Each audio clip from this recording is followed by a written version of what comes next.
Montana with Deep Grooves Mastering. You can see Charlotte's ready to cut here. What we're going to demonstrate today is this box right here. And I have it installed in my rack because obviously that's the handiest way to have it work. Suffice it to say, it does integrate into the lathe, both to automate this button here, time, this button here, fast, as well as this button here, echo. And now I'm also taking an impulse from the lathe, so we've got this right here, the tape remote start. Once that's engaged, there's a card down here, this AS66M. That guy will, right after the lead-in groove, in the old days, flip a relay that would start playback on a tape machine, but for today's purposes, for our purposes, we are going to use that same impulse to instead start Pro Tools playback. So this Pro Tools right here, and it's going to get a MIDI machine command, MMC command over MIDI input, and it's going to play as a result. As you see here, I've got the input from one of my cameras. I've got the input from the other camera here. It's just in this strip along the side where I've taken the video feed in. So that's what my monitor looks like when I cut. Over here, you can see I've got my couple of cameras that are on the left channel for each one of these. But again, I really only need input from one of the channels, the dominant channel, to watch for both, so I don't need both, and I picked left. Anyway, we are ready to go for this cut. I am going to do this cut today using the automated head drop. I'm doing that mostly because I want to display, demonstrate how this system can be used to cut an actual master lacquer pretty much effortlessly. There's absolutely really nothing I'm going to have to do here. So I'm going to blow the disc real quick. And we are going to move ourselves here. Okay, we're engaged. We're engaged. I'm going to hit that. Fast. And that's it. That's all I have to do. Everything else is completely automatic.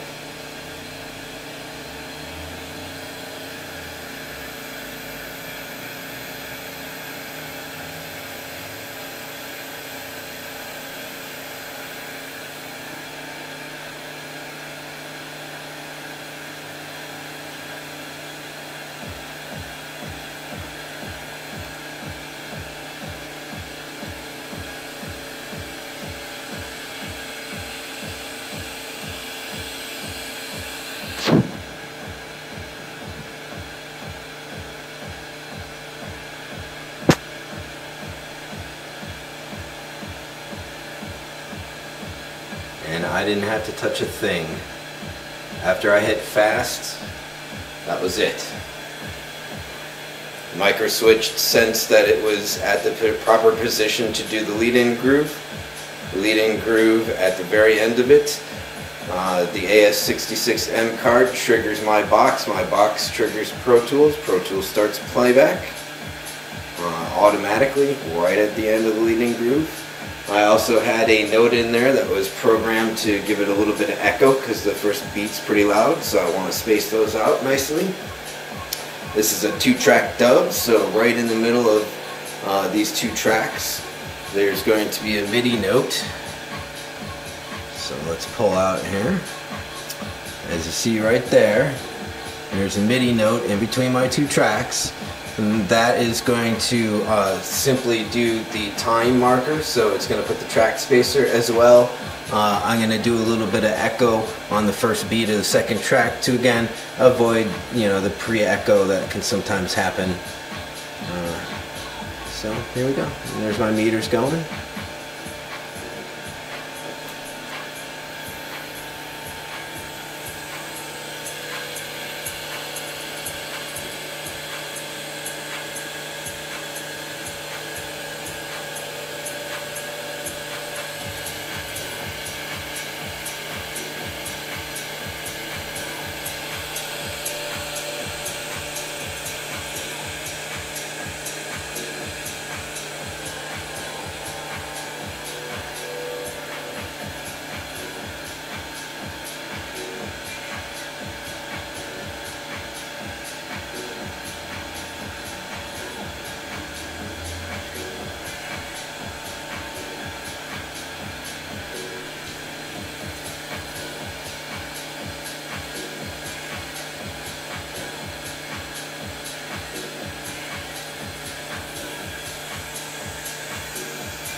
So obviously there's a break in the beats.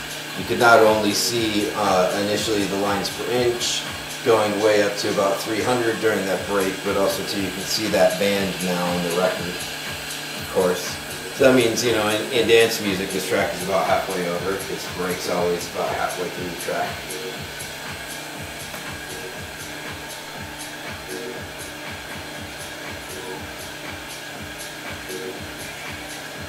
Oh yeah, hey, why not show this up?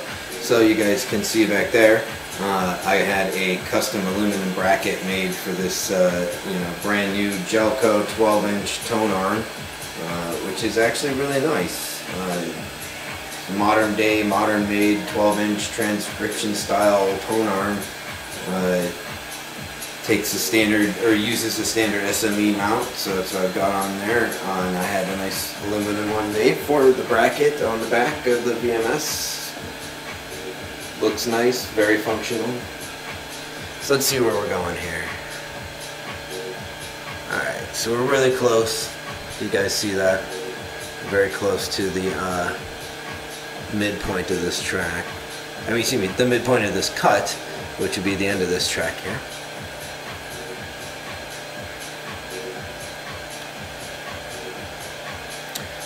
And you see we've got the track marker. Oh, it looks like I didn't do any echo. I probably should have, but regardless.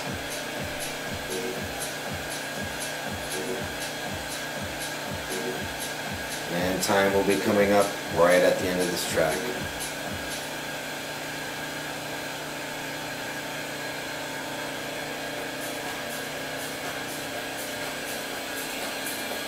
Didn't have to do a thing.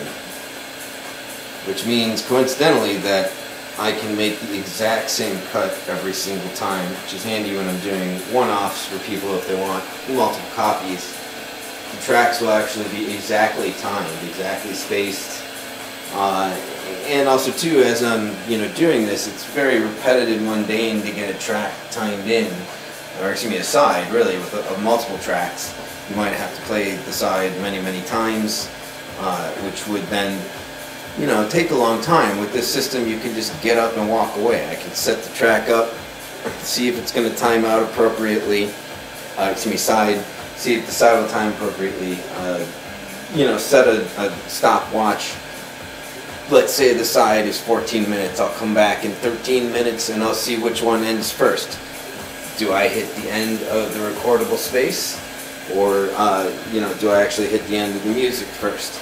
I can time out a side that way. I don't actually have to be here. I know all of my automation is going to work for this stuff. So the side will be perfectly timed out, including track spaces and echo and all of that sort of stuff. So no gotchas. If it times out appropriately, then you know it's going to work on a master lacquer, absolutely. And you know that you're going to get your time markers in appropriately. It'll be the exact same every single time. You could actually then run two lathes at the same time. So let's say you had a secondary system to cut plastic on. You could actually use my system on that, or just operate that system while this one is going, because you actually don't have to touch it at all. Once you've started it, once you've initiated it, it's completely hands-off for the rest of the cut, even if you're just simulating the cut for a side, and that's the beauty of it. You could really seriously use this system to run two lathes at the same time, or buy two of them, and very, very easily run two systems at the same time.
Okay, so we're getting close to the end of this second track, so the end of this side, and as you see here, we've got the MIDI note that will trigger the fast button to actually do the lead out groove.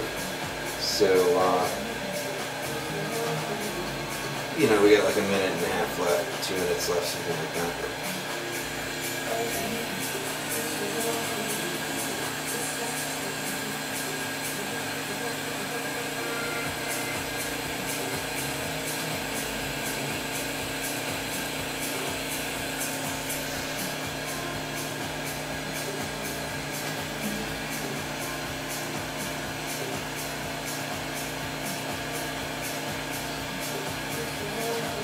And the red marker for me is the end of the 12-inch 33.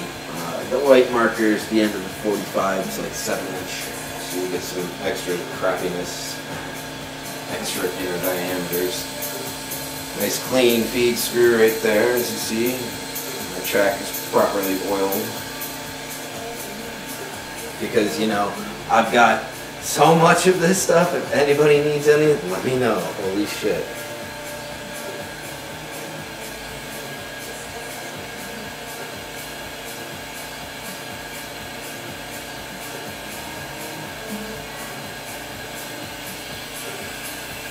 Alright, so we're coming up. Last minute. It's the outro of this track.